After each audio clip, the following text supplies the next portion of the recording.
فقد قال الله تعالى في كلامه المجيد والفرقانه الحميد شكل পড়ুন আমার সাথে أعوذ بالله من الشيطان الرجيم بسم الله الرحمن الرحيم وأوحينا إلى أم موسى أن أرضعيه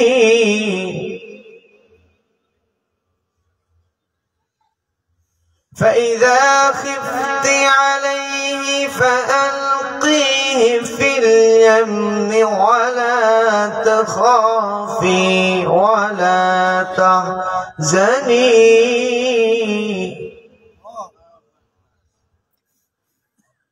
إنا رادوه عليه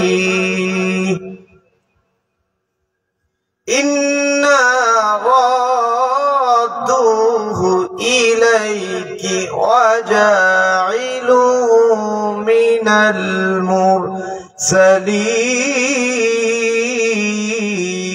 المرسلين الله أكبر بسم الله الرحمن الرحيم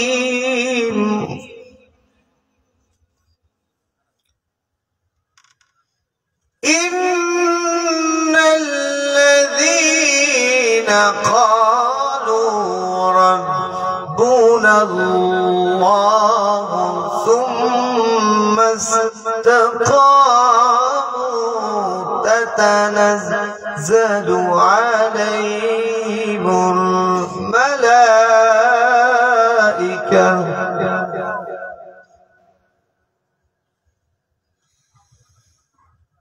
الله أكبر بسم الله الرحمن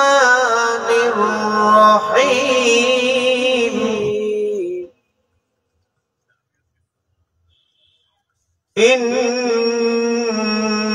إن الله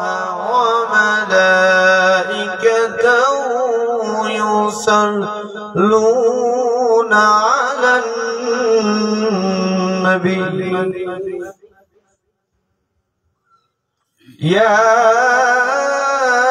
أيها الذين آمنوا صلوا عليه وسلموا تسليما اللهم صل على سيدنا مولانا محمد وعلى آل سيدنا مولانا محمد কেউ বা বলে গণক ঠাকুর কেউ বা বলে জাদুকর কেউ বা বলে কনক ঠাকুর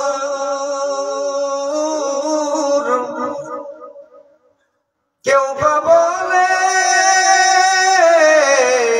জাদুকর আল্লাহ বলেন ওগো হাবিব আপনি আমার পয়গম্বর আল্লাহুম্মা সাল্লি আলা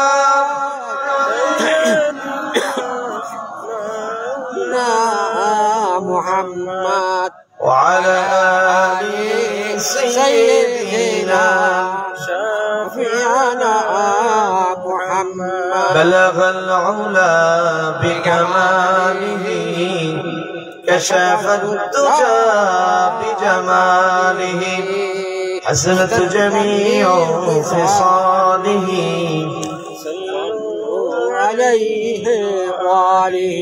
আলহামদুলিল্লাহ।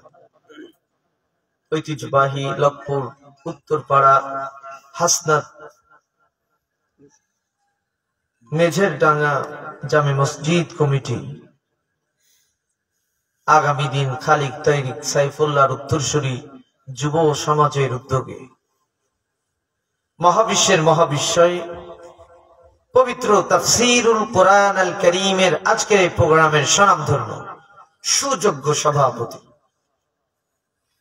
এমডি সেলিম রেজা, চেয়ারম্যান 2 নং লক্ষ্মীপুর ইউনিয়ন পরিষদ ফকিরহাট বাগেরহাট। চেয়ারম্যান সাহেব কি আছেন? আসতে পারেননি। আল্লাহ তাআলা চেয়ারম্যান সাহেবকে খলিফা ওমরের মতো এই এলাকার মানুষের সেবা করার তৌফিক দান করুন, জোরে বলেন আমিন। আল্লাহ তাআলা সব জায়গায় ঘোরাচ্ছে, কেমন যেন মনে হচ্ছে মাজলুমের চোখের পানি দিন দিন শুধুই বেড়ে যাচ্ছে, ঠিক কিনা?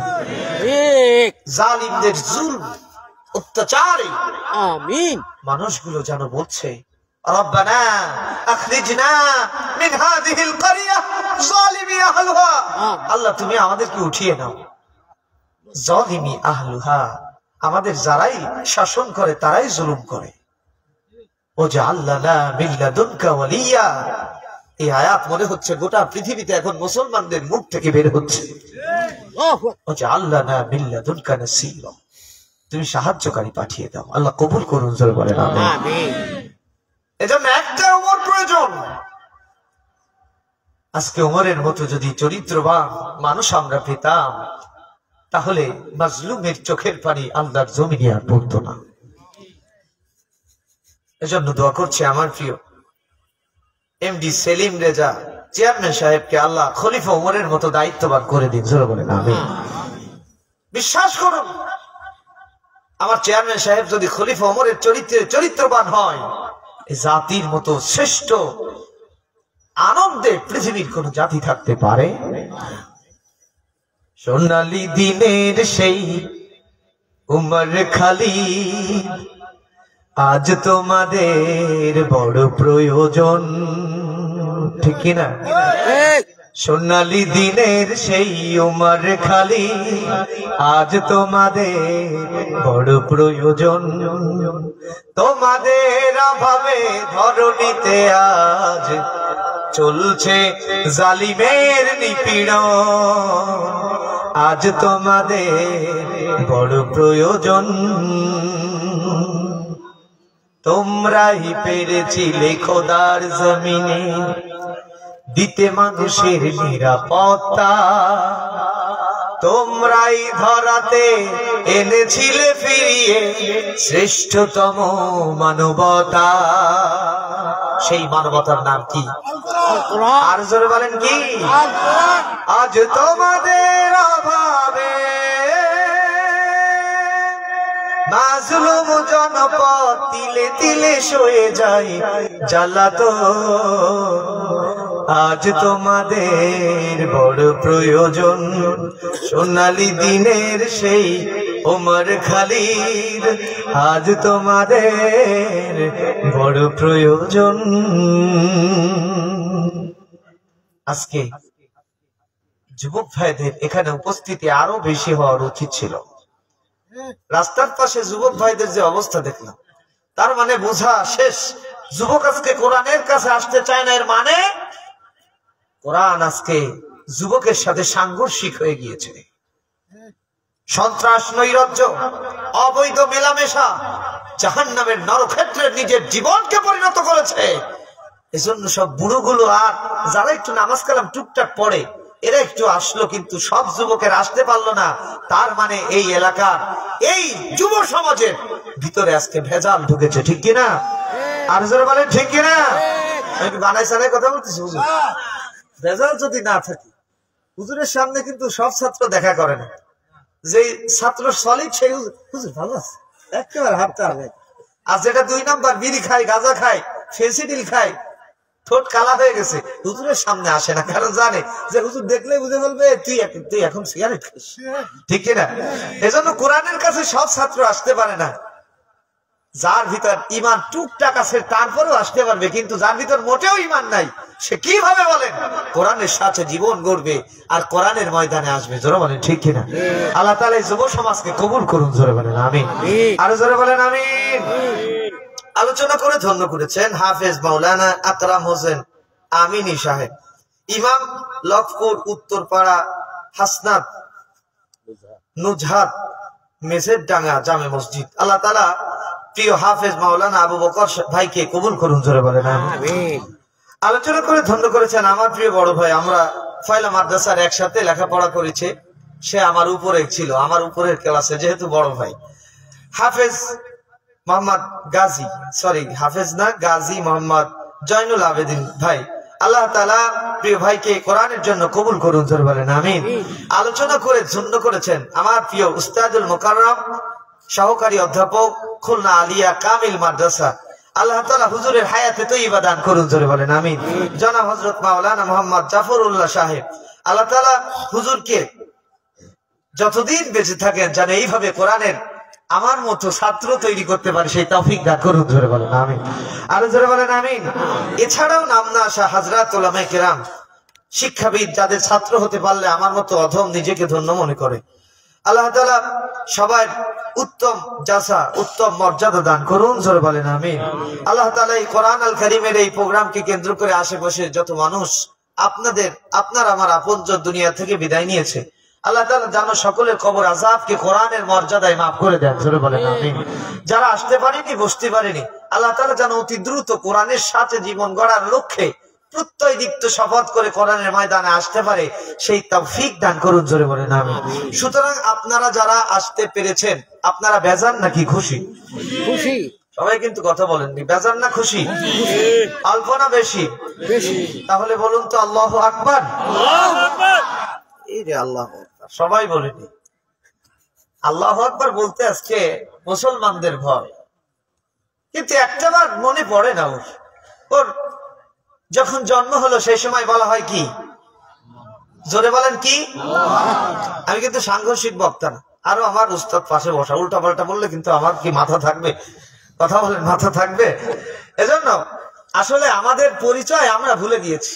এজন্য কবি আল্লামা ইকবাল কত চমৎকার করে বলছেন, চাল চলনে খ্রিস্টান তুমি, হিন্দু তুমি সভ্যতায়, এই কি সেই মুসলমান তুমি যাকে ইহুদিরা দেখে লজ্জা পায়? আহারে, তুমি আজকে মুসলমান সেজেছ, কোরআনের ময়দান তোমার ভালো লাগে না, আল্লাহর কোরআনের এই শ্বাস তোমার ভালো লাগে না। তুমি তো সেই মানুষ, এখানে এই এলাকার লক্ষপুর উত্তর পাড়ার মানুষেরা কোরআনের ময়দান সাজালো, তুমি আসলে ঠিকই চায়ের দোকানে, বাদামের দোকানে দাঁড়ায় দাঁড়ায় তুমি এই মুহূর্তে কিছুক্ষণ আগে বললে যে কোরআনের ময়দান দিয়ে হবে কি? ওই হুজুরের ফটরের ছাড়া আর কিছু হয় না। তুমি কেমন মুসলমান? এই সমাজে যখন নর্তকীদের নাচানাচি করা হয়, একজন মেয়ের গায়ের সকল কাপড় খুলে নাচে, সেই সময় তোমার গায়ে কোনো জ্বালা ওঠে না। এই যুব সমাজের চরিত্র নষ্ট হবে ওই উলঙ্গ মেয়েকে দেখে, ওর ভিতর লালা জন্মাবে, ও যে কোনো মেয়েকে পেলেও ধর্ষণ করবে, এতে কোনো সমস্যা হয় না। কিন্তু আল্লাহর কোরআনের বাগান সাজালো আমার লক্ষপুর উত্তর পাড়ার মানুষেরা, তোমার চুলকানি আসে, তার মানে হচ্ছে তুমি আজকে নামে মুসলমান, কামে কাজে তুমি কাফের আর বেঈমানের চরিত্র গ্রহণ করেছো, ঠিক কিনা?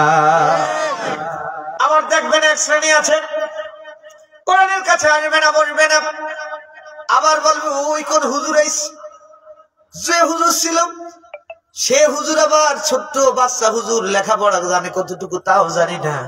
এমন জোরে জোরে কথা বলেছে, মনে হলো যেন লক্ষপুর আজকে ইসলামী আন্দোলন করে ছাড়বে। বলে কি বলে না? হুজুরদেরকে দেখলে দেখবেন কিছু মানুষ আছে, তারা বলে যে হুজুররা পরের তা খেতে খেতে পেট মোটা বানাই ফেলেছে। চায়ের দোকানে আমিও মাঝে মাঝে বসি। আহারে, লোকটা ছিল এক সময়, কথা ছিল অন্য টপিক্সের ভিতরে। যে সময় চায়ের দোকানের এক পাশে বসলাম, লোকটা বলা শুরু করে দিল এই হুজুরদের জন্য বাংলাদেশ ধ্বংস হয়ে যাচ্ছে, এই হুজুরদের জন্য সব সমস্যা, এই হুজুররাই সব হুজুর হুজুর হুজুর হুজুর করতে করতে আস্তে মাথাটা নিচে করে বের হয়ে আসতে হয়, কারণ ওইগুলো হুজুরদের বদনাম কোনো আলেম সহ্য করতে পারে না। ও ভাই, আপনি যদি সেই দলের অন্তর্ভুক্ত হয়ে থাকেন, আল্লাহর কোরআন আপনার বিরুদ্ধে দাঁড়িয়েছে। আল্লাহর নবী, বিশ্ব নবী রাসূল করিম সাল্লাল্লাহু আলাইহি ওয়াসাল্লাম এমন কোরআনের দাওয়াত দিতেন। আমরাও তো কোরআনের দাওয়াত দেই। আমার হুজুর তো ছাত্রদের কোরআন পড়ায়, আমরা ময়দানেও কোরআনের কথা বললো, ঠিক কিনা? আমার মতো কোরআনের ছাত্র করে ছেড়ে দিয়েছে, দেশ থেকে দেশান্তরে কোরআনের কথা বলার জন্য ছুটে বেড়াচ্ছে। তার মানে আমার হুজুরের জন্য দোয়া আছে না নাই? আজকে তুমি শুধু ইচ্ছা মতন ফটর ফটর করো, হুজুরদের জন্য সব, হুজুরদের জন্য সব। তুমি শুনে রাখো, আজকে যদি আমরা কোরআনের সঠিক কথা না বলতাম, তুমি তুমি তুমি এই সমাজে মাথা উঁচু করে দাঁড়াতে পারতে না। জালেমেরা তোমার মাথা কল্লা থেকে আলাদা করে দিত। তোরা বলেন ঠিক কিনা? আজকে মোড়ে মোড়ে, এরপরে মসজিদে মসজিদে জুমার দিনে হুজুররাই তো কোরআন হাদিস দিয়ে কমিটমেন্ট করে বলে আজকে তুমি সভ্য জাতিকে নিজেকে পরিচয় দিতে পারো। তা না হলে তুমি অসভ্য জাতির থেকে নিকৃষ্ট জাতিতে পরিণত হতে এতে কোনো সন্দেহ নাই। আল্লাহর নবী, বিশ্ব নবী যে দাওয়াত, আমাদেরও সেই দাওয়াত। ভিন্নতা আছে? কথা বলেন, ভিন্নতা আছে? আমার ভাইরা, আল্লাহর নবীও দাওয়াত দিতেন, আমরাও দাওয়াত দেয়, আমাদেরকেও গালি দেয়। তার মানে আমরা সঠিক আছি, ঠিক কিনা? তোমার দাওয়াতে যদি বাতিলের গালি না আসে, বুঝতে হবে তোমার দাওয়াতের ভিতর আব্দুল্লাহ বিন উবাইয়ের কৌশল ঢুকেছে। বিশ্বাস করুন, আমি কিন্তু গরম বক্তা না, কিন্তু আমার আল্লাহর কোরআন যেখানে গরম করে বলেছে সেখানে আমি কিন্তু নরম করে বলবো। আরো উস্তাদের শ্বাসে নিয়ে কথা বলতেছে আজকে, আমার স্পিড অন্যরকম হবে ইনশাআল্লাহ। কারণ যাদাতুহুম ঈমানান, কোরআন পড়লে, কোরআন বুঝলে, কোরআন বললে ঈমান বাড়িয়ে দেন যিনি, তিনি কে? আল্লাহ। যদি কেউ কোরআনের হক আদায় করে কথা বলে, পৃথিবীর কোন শক্তিকে সে কখনো ওই মুহূর্তে ভয় করে না যখন তার সামনে কোরআন খোলা থাকে, ঠিক কিনা? কারণ নির্ভয়তা দিয়েছেন যিনি, তিনি কে? আল্লাহ। আমার ভাইরা, ভাই কষ্ট হচ্ছে আপনাদের? যে কথা বলতেছিলাম, আল্লাহর নবী, বিশ্ব নবী কোরআনের দাওয়াত দেন। আপনারা এই কোরআনের দাওয়াত দানকারীদেরকে, যারা একটু হেফজোখানায় পড়ায়, হুজুর মানুষ, অল্প টাকা বেতন পায়, আপনি বলেন সব কাঠমোল্লা তৈরি করে এইগুলো। আরে আপনার চরিত্রের ভিতরে কি ঢুকেছে আল্লাহর কোরআন সেটা জানিয়ে দিয়েছেন। এই দোষে দোষী যদি এই মুহূর্তে আমার আওয়াজ যারা শুনছেন, আমার সামনে যারা বসে আছেন, এই দোষ যদি আপনার ভিতরে থাকে, পৃথিবীতে কত চোর, কত বাটপার, কত গুন্ডা, কত বদমাশ ঘুরে বেড়ায়, তাদের দোষ আপনার মুখ থেকে বের হয় না। আলেমদের দোষ শুধু ফটর ফটর করে বের হয়। তার মানে আপনি একটু একটা ঘটনা শুনুন, এখান থেকে আপনার শিক্ষা আপনি বুঝে যাবেন আপনি নিজে আজকে কি হয়েছেন। আল্লাহর নবী কোরআনের দাওয়াত দেন, কাফের মুশরিকেরা কোরআনের কাছে বাধা দান করেন। আল্লাহর নবী যেখানে দাওয়াত দেন, ওরা উল্টা পাশে চিল্লা পাল্লা করে।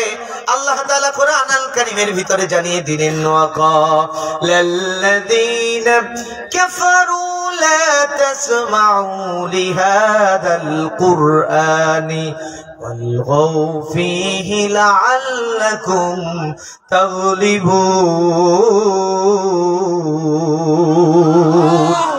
আর জোরে বলেন আল্লাহু আকবার। আমি একটি আয়াত কারিমা তেলাওয়াত করব, যখন যে কয়জন লোক আছেন একযোগে আল্লাহু আকবার বলবেন তখন পারবেন না। কারণ হলো আল্লাহর কোন গোলাম যদি বিশ্ব নবী বলেন তামলাউল মিজান, তার মিজানের পাল্লা ভারী হয়ে যায়।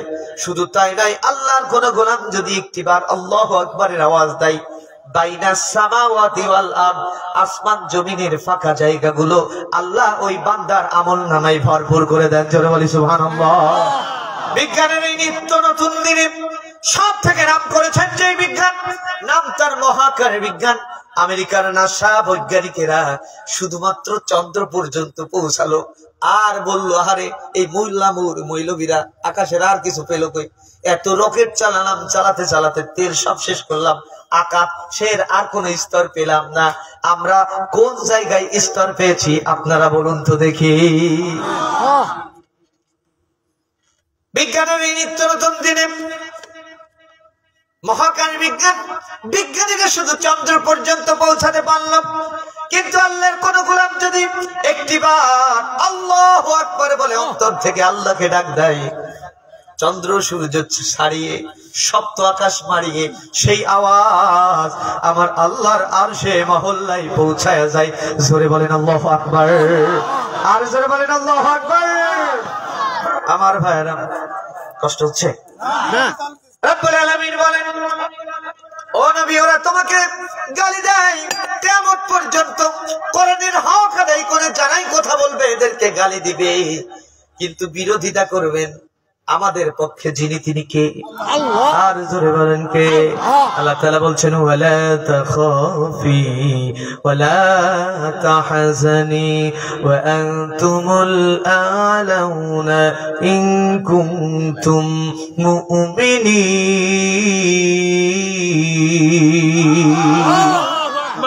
তোমাদের কোনো ভয় নেই, চিন্তা নেই, তোমরা যখন কোরআনের কথা বলবেন, কোরআনের কথা বলবে, সেই সময় তোমরা তোমাদের কথা বলো না, আমি আল্লাহর কথা বলো। যে আমি আল্লাহর কথা বলে আমি আল্লাহ তার জন্য যথেষ্ট হয়ে যাই। জোরে বলেন সুবহানাল্লাহ। আল্লাহর নবী কোরআনের দাওয়াত দেন, ঘরে ঘরে দাওয়াত পৌঁছে গিয়েছে। মক্কা নগরীতে এমন এক সিচুয়েশন হলো, যতদিন যায় কর্মী তৈরি হয়, যতদিন যায় ইসলামী আন্দোলনের কর্মী বাড়ে। মানুষগুলো বুঝতে পারলো এই সমাজে যাদের নেতৃত্ব দিলাম তারা তো নেতৃত্ব পেল ঠিকই, কিন্তু মানুষের জীবনের কোনো পরিবর্তন আসলো না। কিন্তু বিশ্বনবী মুহাম্মদ সাল্লাল্লাহু আলাইহি সাল্লাম যে কোরআনের আন্দোলন করে, এই কোরআন দিয়ে সমাজ, এই কোরআন দিয়ে রাষ্ট্র, এই কোরআন দিয়ে পরিবার, এই কোরআন দিয়ে জীবনটাকে পরিবর্তন করা সম্ভব। সুতরাং আমরা ওই কোরআনের সমাজ বিনির্মাণ করতে চাই। চিৎকার মেরে বলেন আল্লাহু আকবার। সমাজ গ্রহণ করছে দিনে দিনে, ঘরে ঘরে কোরআনের আওয়াজ পৌঁছে গিয়েছে। কাফেরদের কি ঘুম আছে? আর জোরে বলেন ঘুম আছে? নির্যাতনের স্টিমার রোলার চললো। মনে রাখবেন, মাজলুমের উপর যত নির্যাতন চালানো হবে, আল্লাহর জমিনে আল্লাহর দ্বীন কায়েমের কর্মীদেরকে যত থামানোর, ফু দিয়ে নিভানোর চেষ্টা করা হবে, আল্লাহর জমিনে আল্লাহর কোরআনের কর্মী আরো বাড়িয়ে দিবেন যিনি, তিনি কে? يريدون ليطفئوا نور الله بأفواههم والله متم نوره ولو كره الكافرون। আল্লাহ নবীকে ডেকে বললেন, ও নবী, কাফেররা আজকে কোরআনের আলোকে ফু দিয়ে নিভিয়ে দিতে চায়। ও নবী শুনে রেখো, যারা ওই ফু দিয়ে নিভিয়ে দিতে চায়, কারণ কয়লায় যদি কেউ ফু দেয়, নিভানো কয়লায় যদি কেউ ফু দেয়, সেই আগুন বাড়ে না কমে? চুলার ভিতর যখন আগুন নিভে যেতে লাগে, সে সময় আমার মা বোনেরা কি করে? চুমো আছে না, আপনারা কি বলে? চোং। চোং দিয়ে কি? তার মানে হচ্ছে ওই ফুতে আগুন বেড়ে যায় না কমে যায়? আর জোরে বলেন, বেড়ে যায় না কমে যায়? আমার দেশে যারা কামান আছে, লোহাকে গলিয়ে ফেলে, ওরা ভেবেছিল ফু দিয়ে আগুনটাকে নিভিয়ে দিব, কিন্তু এটা এমন আগুন, যত ফু দিবে তত ইসলামী আন্দোলনের কর্মী বাড়বে। যতদিন যায় কর্মী তৈরি হয়, যতদিন যায় আল্লাহর জমিনে আল্লাহর দ্বীন কায়েমের স্বপ্নের কর্মী বাড়ে। সন্তান জন্ম নেয়, সন্তানের জন্য ওসিয়াত করে, আমার সন্তানকে আমি আলেম বানাবো। আল্লাহু আকবার। কারণ আমার মৃত্যুর পরে আমার কবরের কাছে যদি কেউ না যায়, আমার আলেম সন্তান গিয়ে মৃত্যুর পরে নামাজে সিজদায় পড়ে আমার আলেম সন্তান দুই চোখের পানি ফেলবে। যদি কোরআন কাছে না থাকে, সেই সন্তান দিয়ে কখনো পিতা মাতার দোয়া করানো সম্ভব নয়। আছেন না যারা আলেম হতে পারেননি, যার পিতা মাতা মারা গেছে, কয়দিন পিতা মাতার কবরের কাছে যান। আমরা প্রত্যেক মাহফিলে আখেরি মুনাজাতে পিতার জন্য মনে পড়ে। যে সময় ফজরের নামাজে সিজদায় যায়, সে সময় মনে পড়ে, আরে নামাজের সময় হলে উঠতে চাইতাম না, আব্বা বলতো বাবা উঠ, ওঠ, এখন তো আর বাবা ডাকে না, আমি জেগে যাই। আপনারা আলেম বানানোর দরকার নেই সন্তান, কিন্তু আপনার সন্তানকে সর্বপ্রথম আপনি আপনার সন্তানকে ইকরা পড়ান, বক্তব্য দেন, এরপরে হেফজুখানায় 5 বছর পড়ান, এরপরে আপনি ওকে পুলিশে দেবেন, ও শ্রেষ্ঠ পুলিশ হয়ে বের হবে, ঠিক কিনা? ওই থানায় গিয়ে ঘোষণা করবে আমাদের থানার ভিতরে কোনো দুর্নীতিবাজ থাকতে পারবে না, একেবারে লাঠি মেরে তাকে আমি সাইজ করে দেবো, জোরে বলে ঠিক কিনা? এর নাম হচ্ছে তাকওয়া। কষ্ট হয় আমার ভাইয়েরা? যে কথা বলতেছিলাম, আল্লাহর নবী বিশ্ব নবী রাসূল করিম সাল্লাল্লাহু আলাইহি সাল্লাম কোরআনের দাওয়াত দেন, কর্মী দিন গেলে বাড়ে না কমে? আর জোরে বলেন বাড়ে না কমে? কারণ দিন যত যাবে কোরআন থেকে মানুষ, কোরআন ছাড়া সমাজ চলবে, রাষ্ট্র চলবে, ওই সমাজে কখনো শান্তি কেউ খুঁজে পাবে না, যে সমাজ চালাবে সেও পাবে না। আমার চেয়ারম্যান সাহেব তো এখানে নাই, চেয়ারম্যান সাহেব থাকলে আরো বুঝতে সুবিধা হতো। আমার চেয়ারম্যান সাহেব নিজেই এখনো নিরাপদ। আপনার এলাকায় এরকম হয়েছে না? কাটাখালীর মোড়ে রানিং চেয়ারম্যানকে মেরে দিয়েছে, তার পরিবার কি সুবিচার পেয়েছে? কথা বলেন পেয়েছে? কিয়ামত পর্যন্ত ঘুরবে, পরিবারের চোখের পানি ফুরিয়ে যাবে, তারপরে সুবিচার পাবে না। কারণ আল্লাহর কোরআন যেখানে থাকে না সেখানে সুবিচার পাওয়ার প্রশ্নই আসে না। একমত? যদি কেউ দ্বিমত পোষণ করেন, বিশ্বাস করুন আজকে আপনাকে কেউ থামাবে না, কিন্তু আপনাকে দামিয়ে দিবেন যিনি, তিনি কে? আর জোরে বলেন কে? এই জন্য আল্লাহ রাব্বুল আলামিন বিশ্বনবীকে কোরআন নামের সংবিধান দিলেন। আল্লাহর নবী মক্কাবাসীদেরকে বুঝাতে সক্ষম হলেন, কিন্তু যেই সমাজে আবু জেহেল, আবু সুফিয়ান, উতবা, শাইবা, এমনকি চাচা আবু লাহাব পর্যন্ত মন্ত্রিত্ব চেয়ারে বসে আছে। আবু লাহাব বিশ্বনবীর আপন চাচা, সাধারণ কোন মন্ত্রী নাই, ধর্মমন্ত্রীর চেয়ারে বসা আল্লাহর নবীর আপন চাচা।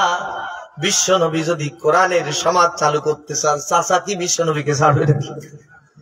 কারণ চাচা জানে আমার ভাতিজা যদি কোরআন চালু করে মক্কা নগরীতে, আমাদের যে টেন্ডারবাজি করি, সাদাবাজি করি, গুম করি, খুন করি, অবৈধ ইনকাম করি, প্রত্যেকটা ইনকামের দ্বার আমার ভাতিজা বন্ধ করে দিবে। দুর্নীতি থাকবে না, সন্ত্রাস থাকবে না, নৈরাজ্য থাকবে না। আলা লাহুল খালকু ওয়াল আমর ঘোষণা হবে, সৃষ্টি যার, আইন চলবে তার। আল্লাহু আকবার। এই ঘোষণা যখন আকাশ বাতাস মুখরিত হবে, কোরআন দিয়ে সমাজ চলবে, কোরআনের আইন চালু হয়ে যাবে। ওয়াসারিকু ওয়াসারিকাতু ফাকাতউ আইদিয়াহুমা, যে এই সমাজে চুরি করবে চোরের হাত কেটে দিবেন। কার হুকুমে? আল্লাহ। একটা চোরের যদি আমার দেশে হাত কাটা হতো, ভূমি অফিসে গেলে চোরের কাণ্ড দেখা যায়। আপনারা জান না এটা? হুজুর ঠিক কথা বলতেছে, হুজুরের তো জায়গার খাজনা দেওয়া লাগে। আমি আব্বার সাথে গিয়েছি, এরপরে আব্বা মরার পরে এই 2 বছর খাজনা দিতে যাই না, ভয় কি হবে জায়গা জমির আল্লাহই জানে। আমি কিন্তু বানানো কথা বলছি না, সত্যি। আব্বা মারা গিয়েছে, এরপরে আমি খাজনা দিতে যাইনি, কারণ আব্বা থাকতেই দেখেছি বলতেছে যে দেন খাজনা দেন। এ সবার কাছে করে, সরকারি কাগজে লিখে দিল 250 টাকা, আব্বার কাছ থেকে গুনে নিল 2500 টাকা। আপনাদের কাছ থেকে মনে হয় নেয় না? এগুলো কি? এগুলো চোর। এগুলো কি? আল্লাহর কোরআন দিয়ে বিচার হলে কলা চোর আর কচু চোরের হাত কাটা হবে না, কলা চোর আর কচু চোরকে ধরা হবে। তুমি কেন চুরি করলে? কলা চোর বলবে 2 দিন হয়ে গেল আমার স্ত্রীকে আমি ইলিশ মাছ খাওয়াতে পারি না, কলা বেছে ইলিশ মাছ কিনে খাওয়া। চেয়ারম্যান সাহেব পকেট থেকে বের করে দিবে, নিজের টাকা দিবে না, রাষ্ট্রীয় বাইতুল মাল থেকে বের করে দিবে, নেও এই 10,000 টাকা দিলাম, আজকের থেকে ইলিশ মাছ তুমি কিনে এনে বিক্রি করবা। তুমি আর চুরি করবে না। আজকের মতো তোমাকে হাত কাটলাম না, তোমাকে সংশোধনের জন্য সময় দিলাম, যাও এই 10,000 টাকা নিয়ে বাগেরহাটের বাজারে যাও, ইলিশ মাছ কেনো, 350 টাকা করে 400 টাকা বিক্রি করো, ওর থেকে আরো 5টা তোমার বউ বাচ্চা নিয়ে খাওয়াবে, তারপরেও তুমি আর চুরি করবে না। ওই লোকটা কি আর জীবনে কোনোদিন চুরি করবে নাকি? এর নাম সোনালী সমাজ। বুঝতে পারছেন তো? কিন্তু যেই লোকটা 250 টাকা 2500 করল, এদেশে আল্লাহর কোরআন যদি বাস্তবায়ন হয়ে যায়, ওই চোরকে ধরে নিয়ে জাতীয় সংসদের সামনে এদেশের যত চ্যানেল আছে, NTV, BTV, CTV, DTV, 21 television সহ সকাল 7টার সংবাদের সময় সবাই ক্যামেরা ধরবে আর ঘোষণা করা হবে আল্লাহর কোরআন দিয়ে চুরির বিচার করা হলো, চোরের হাত কাটা হলো, তোমরা সবাই রেডি হয়ে যাও, যারা চুরি করবা কালকে থেকে বেশি করে করবে। আমি জানতে চাই, আগামীকাল সূর্য উদিতে হবে ঠিকই, কিন্তু কোন মানুষ, এই রাষ্ট্রের কোন মানুষের হোক, সরকারের হোক, অন্যর হোক, নিজের হোক, কারোর তাকে চুরি করবে নাকি? চুরি করার জন্য আমার মতো বক্তা ডেকে এনে ওয়াজ করানো লাগবে? এর জন্য আল্লাহ তাআলা বলছেন, আমি আল্লাহ তাআলা তোমাদেরকে দিন প্রতিষ্ঠা করতে ফরজ করে দিয়েছি। আর আতিমুদ্দিন, এর নাম হচ্ছে দিন প্রতিষ্ঠা ফরজ করেছেন যিনি, তিনি কে? আল্লাহ। দিন প্রতিষ্ঠা মানে হচ্ছে কোরআন প্রতিষ্ঠা। কি প্রতিষ্ঠা? কোরআন প্রতিষ্ঠা হলে আমার চেয়ারম্যান সাহেবের আজকে আতঙ্কে জীবন যাপন করতে হতো না। চেয়ারম্যান সাহেব তো ঠিক মতো আতঙ্কে ঘুমাতেও পারে না, বাইরে গেলে সিকিউরিটি নেওয়া লাগে, কারণ কোন সময় আমার নিচের কোন পাতি নেতা আমাকে মেরে দিয়ে আমার জায়গা দখল করবে, আমার পরিবার কিয়ামত পর্যন্ত কাঁদবে, কিন্তু সুবিচার পাবে না। কেন পাবে না? শুনুন, আল্লাহ রাব্বুল আলামিন বলছেন, ওয়ামান লাম ইয়াহকুম বিমা আনজালাল্লাহু ফাউলাইকা হুমুল যালিমুন। তোমরা যদি কোরআন দিয়ে বিচার ফয়সালা না করো, আমি আল্লাহ রাব্বুল আলামিন তোমাদেরকে জালিম বানিয়ে দিব। তোমরা কোরআন দিয়ে বিচার না করলে যা করো ভালো বিচার করবে, কিন্তু জুলুম হয়ে যাবে মানুষের উপরে। কারণ জালিম হিসেবে আপনাকে ঘোষণা দিয়েছেন যিনি, তিনি কে? আল্লাহ। মনে করেন এইসব ওয়াজ আমি করতাম না, কিন্তু আগামীর দিন কিন্তু ইসলামের দিন, ঠিক কিনা? আগামীর দিন কোরআনের দিন। ইমাম মাহদী আসছেন, ঈসা আলাইহিস সালাম আসছেন, আল্লাহর জমিনে কোরআনের কালিমার পতাকা পট পট করে উঠবে, জোরে বলেন ঠিক কিনা? সেই সময় এই ওয়াজ যখন আপনাদের সামনে করা হবে, আপনারাও বলবেন, কোনদিন বলে নাকি হুজুর আপনি উল্টাপাল্টা কথা বলতেছেন, কোরআনের রাজ, কোরআনের সমাজ, কোরআনের অর্থনীতি, কোরআনের পারিবারিক নীতি, কোরআনের রাজনীতি আছে, এটা তো আমরা জানতাম না, ঠিক কিনা? আমার ভাইরা, যে কথা বলতেছিলাম আপনাদের কি মনে আছে? ওই যে রাসূলকে গালাগালি দিচ্ছিল, আমার কথা কিন্তু খেয়াল করে শুনবেন, আমি ধারাবাহিক ভাবে শেষ করবো ইনশাআল্লাহ। আল্লাহর নবী ঘরে ঘরে দাওয়াত পৌঁছে দিচ্ছেন, আল্লাহর নবীর বিরোধিতা করছে আপন চাচা আবু লাহাব। কারণ যে সমাজে আবু লাহাবের মতো ধর্মমন্ত্রী থাকে, তারাই তো বিরোধিতা করবে, এটাই স্বাভাবিক ব্যাপার। আবু লাহাব বিশ্ব নবীর বিরোধিতা করে, যেখানে কোরআনের দাওয়াত দেয় পাশে গিয়ে উল্টা পাল্টা কথা বলে, ইচ্ছা মতন গালাগালি করে। আমার সমাজে এমন মানুষ আছে, হুজুর দেখলে, ইমাম সাহেবকে দেখলে, মাদ্রাসার হুজুরকে দেখলেই ওর পটর পটর বের হয়ে যায়, অটোমেটিক। আছে না এরকম অটোমেশন? এইরকম যদি কেউ থেকে থাকেন, আপনার সামনে আমার এই যে শ্রোতাগুলো আছেন, কারণ সামনে যদি এরকম কেউ বলে, আপনি আমার এই ওয়াজটা মনে রাখবেন। আল্লাহ রাব্বুল আলামিন বিশ্ব নবীকে, আল্লাহর নবী বিশ্ব নবীকে একজন গালি দিয়েছিল, ওয়ালিদ ইবনে মুগীরা। আল্লাহর নবী বিশ্ব নবী কোরআনের দাওয়াত দেন, যতদিন যায় কর্মী তৈরি হয়, যতদিন যায় ইসলামী আন্দোলনের কর্মী বাড়ে। ওরা ডাক দেয় কর্মী নাই, আল্লাহর জমিনে আল্লাহর দ্বীনের পক্ষে বিশ্ব নবী ডাক দেয়, কর্মীর অভাব হয় না, জোরে বলেন আল্লাহু আকবার। কি যে আশ্চর্য ব্যাপার, তাদেরকে খাওয়া দেওয়া হয় না, টাকা দেওয়া হয় না, কিচ্ছু দেওয়া হয় না, পকেটের টাকা খরচ করে কোরআনের আন্দোলন করে, জোরে বলেন আল্লাহু আকবার। কিসের আশায়? জান্নাতের আশায়, জোরে বলেন সুবহানাল্লাহ। জান্নাতের আশায়। আমার ভাইরা, আল্লাহর নবী বিশ্ব নবী কোরআনের দাওয়াত দেন, এক পর্যায়ে ওয়ালিদ ইবনে মুগীরার মাথার টনক লড়ে গেল, এই মুহাম্মদ তোর জন্য আজকে আমাদের এই বেহাল দশা। আমাদের কর্মী যারা ছিল সব তোর দলে কর্মী, আমাদের যত জনশক্তি ছিল এখন তোর দলের জনশক্তি। মুহাম্মদ, মুহাম্মদ তুই একটা খারাপ মানুষ। মুহাম্মদ সাল্লাল্লাহু আলাইহি সাল্লামকে উচ্চ স্বরে নিকৃষ্টতম গালি দিল। আমার ভাইরা, বিশ্বনবী রাসূল করিম সাল্লাল্লাহু আলাইহি ওয়াসাল্লাম চুপ ছিলেন। হঠাৎ করে জিবরাইল আমিন হাজির হয়ে গেল। আল্লাহর নবী বিশ্ব নবীকে বললেন, এ নবী আপনি চুপ করে থাকবেন না, আল্লাহ আপনাকে আপনার পক্ষে বিরোধিতা করেছেন কাফেরদেরকে। জোরে বলেন আল্লাহু আকবার। উতুল্লিম বাদা যালিকা জানিম। আল্লাহর নবী বিশ্ব নবী যখন এই আয়াত কারিমা তেলাওয়াত করলেন, আল্লাহর নবীর সাহাবীদের মুখে হাসি ফুটে গেল। জোরে বলেন সুবহানাল্লাহ। কারণ এতদিন পর্যন্ত ওয়ালিদ ইবনে মুগীরা বিশ্ব নবীকে গালি দিয়েছে, আর আল্লাহ তাআলা ডাইরেক্ট আসমান থেকে ওয়ালিদ ইবনে মুগীরাকে গালি দিয়েছে। জোরে বলেন আল্লাহু আকবার। উতুলিম বাদা যালিকা জানিম মানে হচ্ছে যারা নবীদেরকে গালি দেয়, সারমর্ম হচ্ছে তারা হচ্ছে পিতৃ পরিচয়হীন অবৈধ সন্তান। তার মানে ওদের পিতার ঠিক নেই। কথা বুঝতে পারতেছেন? আমার কথা না আল্লাহর কথা। আল্লাহর কথা। আল্লাহ নবী বলেন আল উলামা ওয়ারাসাতুল আম্বিয়া। একটু মিলাই দেই, কষ্ট হচ্ছে না তো? আলেমরা হচ্ছে নবীর ওয়ারিস, মানে নবীর রেখে যাওয়া শ্রেষ্ঠ সম্পদ। জোরে বলি সুবহানাল্লাহ।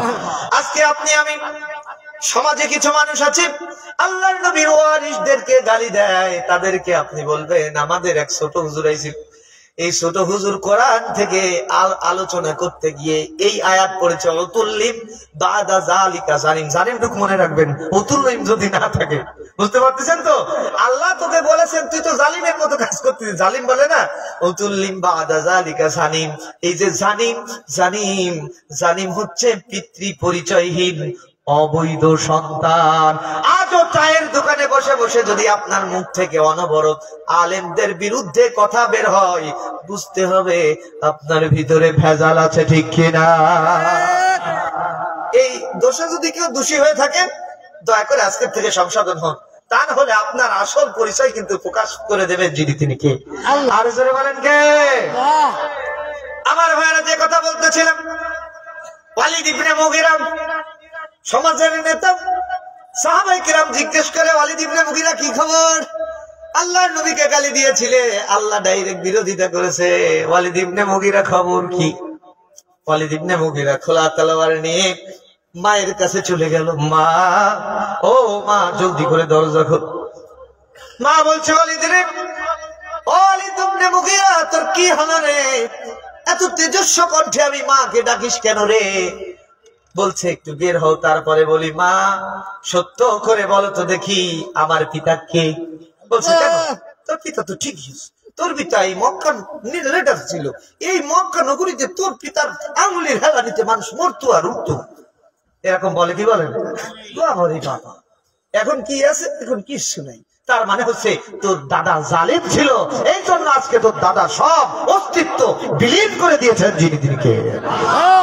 দেখবেন চায়ের দোকানে বসে বাবা রে বাবা, ওর দাদার আঙুলে হেলানিতে এটা পড়তো ওটা পড়তো, তার মানে তোর দাদার এখন কিছু নেই, তুই পথের ফকির। তোর দাদা ছিল এই সমাজের সব থেকে বড় জালিম, এই জন্য তোদের সব অস্তিত্ব বিলীন করেছেন যিনি তিনি কে? আল্লাহ। এই জন্য আল্লাহ তাআলা বিশ্ব নবীকে বললেন, নবী তোমার কোনো বিরোধিতা করা লাগবে না, আমি তোমার পক্ষে দাঁড়িয়ে যাব। সে আল্লাহ আছে না নাই? আপনি যদি আমাকে গালি দেন আমি আপনাকে কিছু বলবো না, কিন্তু সমাজের মানুষ এক সময় আপনার পরিচয় ঠিকই বের করে ফেলবে। আমি আসল কথা বলি শুনুন। ওয়ালিদ ইবনে মুগীরার মা এইবার বলছে, বাবা কেন তুমি এত তেজস্বী, খোলা তলোয়ার কেন? বলছে মা মুহাম্মদ সাল্লাল্লাহু আলাইহি সাল্লাম এরকম কথা বলেছে। মা বলছে কে বলেছে? মুহাম্মদ সাল্লাল্লাহু আলাইহি সাল্লাম বলছে। ওই সে আল-আমিন মুহাম্মদ। আল্লাহু আকবার। বৃদ্ধ মহিলা দুই চোখের পানি ছেড়ে দিয়েছে, মাথাটাকে নিচু করে বলছে, বাবা কল্লা কাটলে কাটলে পারো।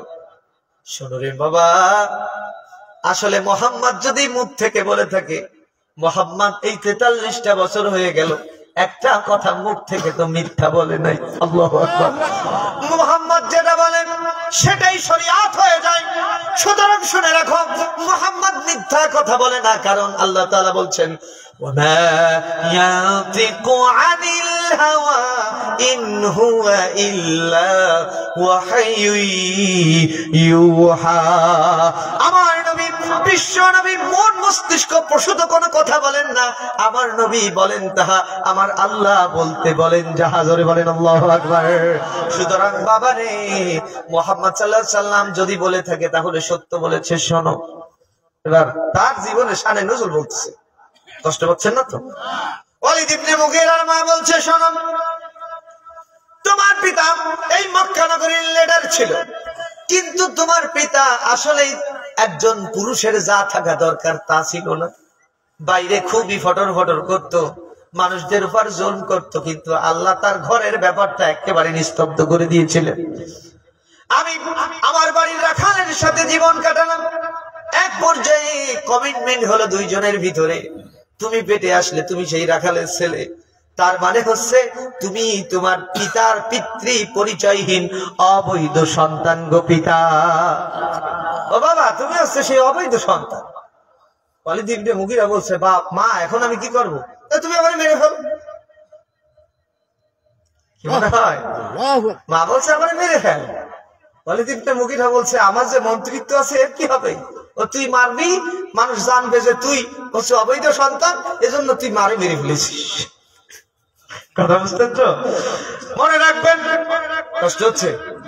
মাজলুমের চোখের পানি জালেম যত ফেলবে, জালিমের ঘুম হারাম করে দিবেন যিনি তিনি কে?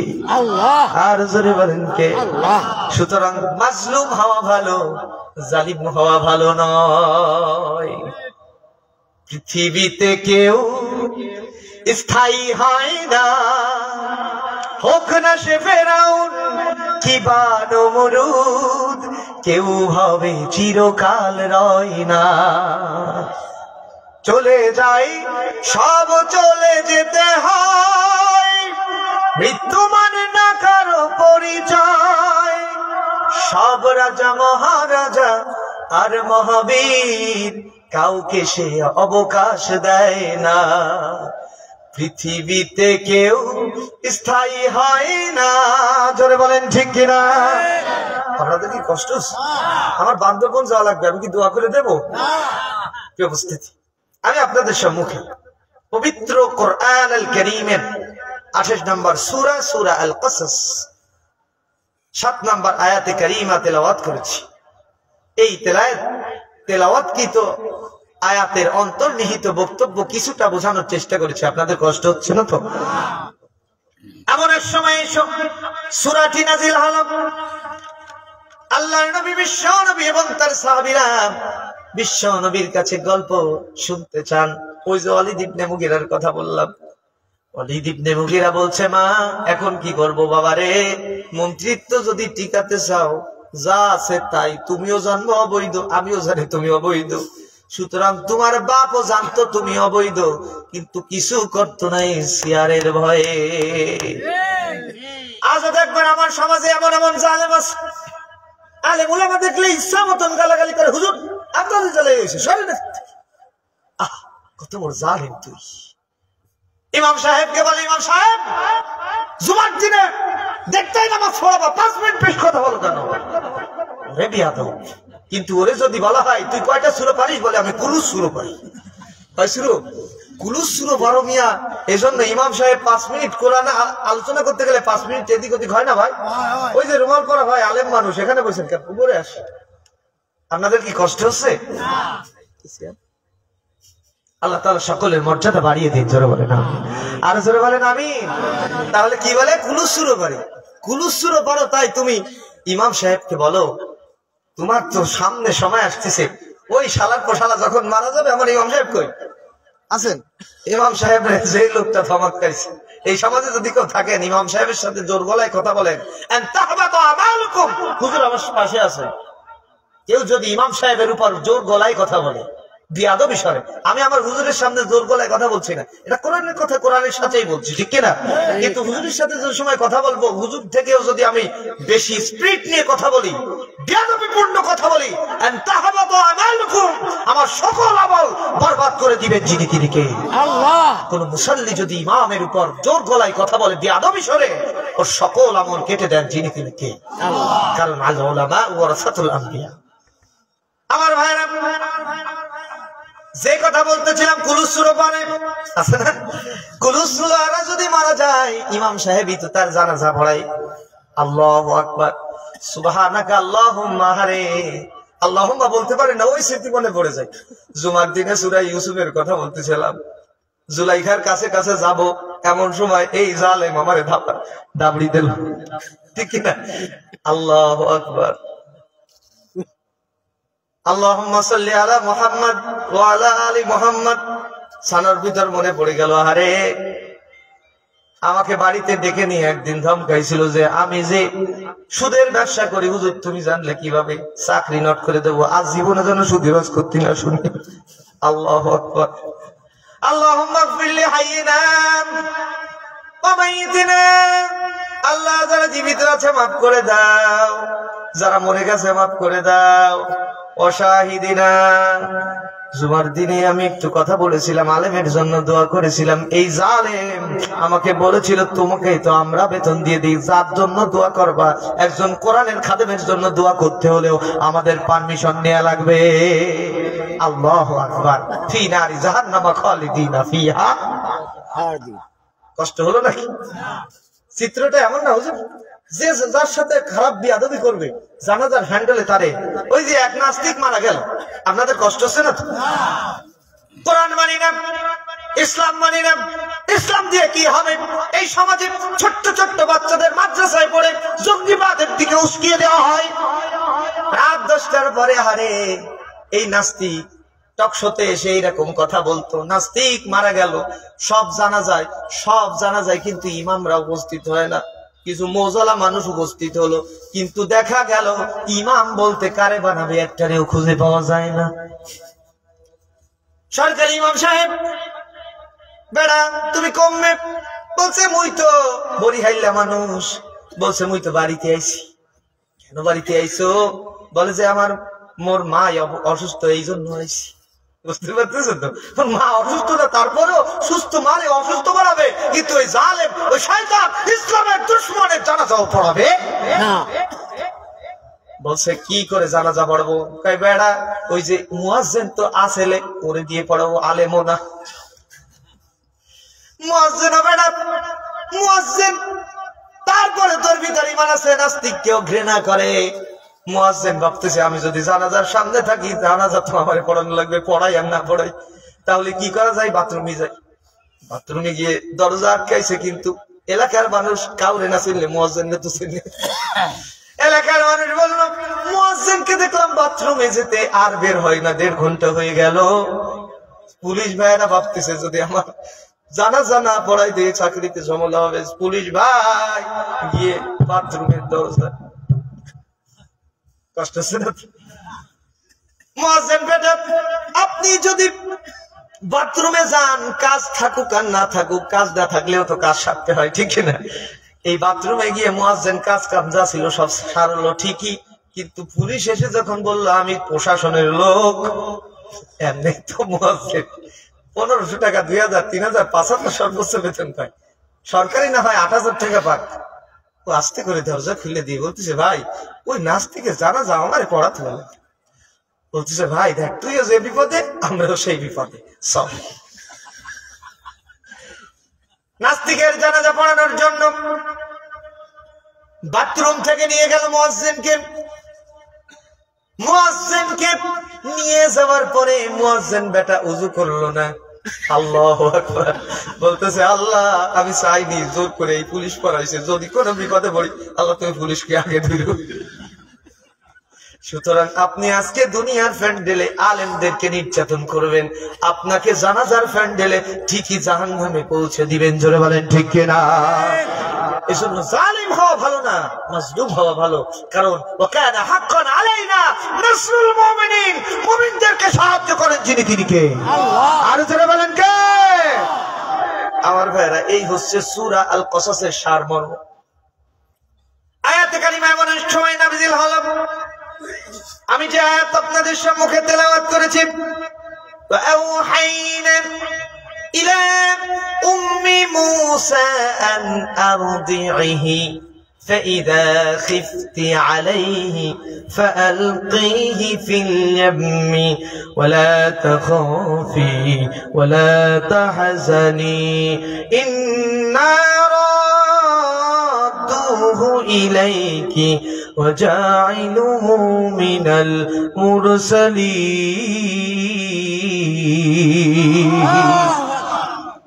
আয়াত কারিমা এমন এক সময় নাজিল হলো যেই সময় ইসলাম টিকবে কি টিকবে না, আল্লাহর জমিনে কোরআনের সমাজ বিনির্মাণ হবে কি হবে না, এমন একটি প্রশ্ন সকলের মনে।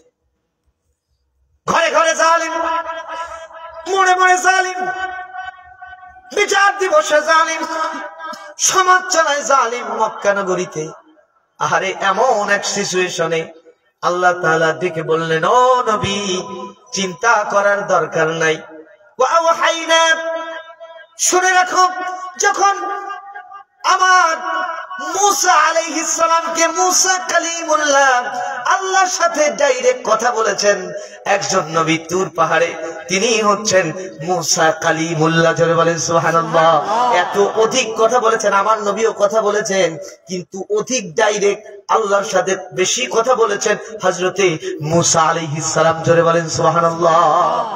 ইন্নী আনাল্লাহ ফাখলানা আলাইক, যে ব্যাপারে আল্লাহ কোরআন বলছে, ওই যে তুরে ছায়না যখন মূসা আলাইহিস সালাম দেখলেন, ওই যে ফেরাউনের দাবার খেয়ে মাদিয়ানে গেলেন, আমি সংক্ষিপ্ত করছি, কষ্ট হচ্ছে না তো। মাদিয়ান থেকে শুআয়ব আলাইহিস সালামের মেয়েকে দেখে এরপরে এক পর্যায়ে শুআয়ব আলাইহিস সালাম এর মেয়েকে বিয়ে করলেন। শুআয়ব আলাইহিস সালাম বললেন, দেড় মুহূর্ত দিতে পারবো না, শালা পোশালা, তারা খেয়ে আইছো, এবার 8 বছর আমার গোলামি করো, তারপরে যা হবে হবে। 8 বছর, কোন কোন বর্ণনা এসেছে 10 বছর। 8 বছর পরে আল্লাহ তাআলা বললেন, মূসা, এর মাদিয়ানে আর থাকা, শ্বশুর বাড়ি ঘর দিয়া থাকার দরকার নেই, এবার আবার তোমার মিশরে চলে যাও। মূসা আলাইহিস সালাম চলে গেলেন মিশরে। যাওয়ার পথে হযরতে মূসা আলাইহিস সালাম দেখলেন প্রচন্ড ঠান্ডা, প্রচন্ড ঠান্ডায় হাত পা যেন বরফ হয়ে যাচ্ছে। পরিবার সহ যাচ্ছেন, এমন সময় দেখলেন পাহাড়ের কোণে আগুন দেখা যায়। মূসা আলাইহিস সালাম বললেন, পরিবারকে বললেন, একটু থামো, আমি ওখান থেকে আগুন নিয়ে আসি। আগুন, আল্লাহু আকবার। হযরতে মূসা আলাইহিস সালামের পায়ে জুতা ছিল। হযরতে মূসা আলাইহিস সালাম যখন আগুনের কাছে তুরে ছায়না অর্থাৎ তুর পাহাড়ের উপর উঠলেন, আল্লাহ তাআলা ডেকে বললেন, ও মূসা, ইন্নী আনাল্লাহ, নিশ্চয়ই আমি তোমার রব আল্লাহ। জোরে বলেন আল্লাহু আকবার। তুমি যেটাকে আগুন মনে করো এটা আগুন নয়, ইন্নী আনাল্লাহ, এটা আমি তোমার আল্লাহ, তোমার সাথে ডাইরেক্ট কথা বলছি। ফাখলা'না আলাইক, ও মূসা, তোমার পায়ে জুতা আছে, জুতা খুলে ফেলো। ইন্নাকা বিল ওয়াদিল মুকাদ্দাসি তুয়া, তুমি এখন পবিত্র উপত্যকার পরে দাঁড়িয়ে আছো। চিৎকার মেরে বলেন আল্লাহু আকবার। আল্লাহু আকবার বলেন। আমার দেশের একজন 50টা বছর যিনি দাওয়াত দিয়েছেন কোরআনে, আর এই কোরআনের সেই শ্রেষ্ঠ বাগিরা যখন তুরে সাইনায় গিয়েছিলেন, তিনি বলেছেন, আমি যখন তুরে সাইনায় গেলাম, মনে হলো জানো আমাকে আল্লাহ তাআলা ডেকে বলছেন, ফাখলা'না আলাইক, ও গোলাম, তুমি তোমার জুতাটা খুলে ফেলো। আল্লাহ তাআলা সেই কোরআনের পাখিটাকে জান্নাতের উচ্চ মাকাম দান করুন। জোরে বলেন আমিন। আমার ভাইরা, কত বড় আদর্শ হলে পরে, চিন্তা গবেষণা হলে পরে হযরত মূসা আলাইহিস সালামের পায়ের জুতা আল্লাহ খুলতে বলেছেন, নিজের জুতা খুলে ফেলে। এই লোকটা কত শ্রেষ্ঠ মানুষ, আল্লাহ তাআলা তাকে সম্মান দিয়েছেন। তা না হলে কোটি কোটি মানুষের চোখে এখনো সেই কোরআনের খাদেমের জন্য পানি আছে না নাই? কষ্ট হচ্ছে আপনাদের? আমার ভাইরা, যে কথা বলতেছিলাম, মূসা আলাইহিস সালাম যখন ছোট্টবেলায় বিশ্বনবীকে আল্লাহ তাআলা সূরাটির নাম কসস জানিয়ে দিচ্ছেন, ও নবী, তোমার আর কি বিপদ, চারিদিক থেকে আক্রমণ আর আক্রমণ, সারাশি আক্রমণ। ইসলামী আন্দোলনের কথা তোমরা এখন বলতে পারো না, দিন প্রতিষ্ঠান আন্দোলনের কথা বললেই বিপদ। কোরআন হাদিস ধরিয়ে দেয়, জঙ্গির কিতাব বলে ধরিয়ে দেয়। আশ্চর্য ব্যাপার, ও নবী শুনে রাখো, তোমাদের আর কি বিপদ। হযরতে মূসা আলাইহিস সালামের ছোট্টবেলা থেকে বিপদ, এরপরে বড় হলে আরো বিপদ। আল্লাহু আকবার। ও নবী শোনো, তোমার তো ছোট্টবেলায় বিপদ হয়নি, 40টা বছর আল আমিন বলে বুক ফুলিয়ে ঘুরে বেরিয়েছ, কিন্তু আমার মূসা কালিমুল্লাহর জীবনী শোনো। ওয়াওহাইনা ইলা উম্মি মূসা আন আরদিহি ফাইযা খিফতি আলাইহি ফাআলকিহি ফিল ইয়াম্মি ওয়ালা তাখাফি ওয়ালা তাহজানি ইন্না রাদুহু ইলাইকি ওয়াজাইলুহু মিনাল মুরসালিন। মূসা আলাইহিস সালাম যখন ভূমিষ্ঠ হলেন, ফেরাউন ক্ষমতায়, আল্লাহু আকবার বলেন। ফেরাউন ক্ষমতায় মুসার জন্ম হলো, আল্লাহু আকবার। কারণ ফেরাউন যখন ক্ষমতায় থাকে মুসার জন্ম দেন ঘরে ঘরে যিনি তিনি কে? ফেরাউনের ক্ষমতার সময় মুসার জন্ম হয়ে গেল, কিন্তু বনি ইসরাইলের ৮০,০০০ সন্তান অলরেডি জবে হয়ে গেছে।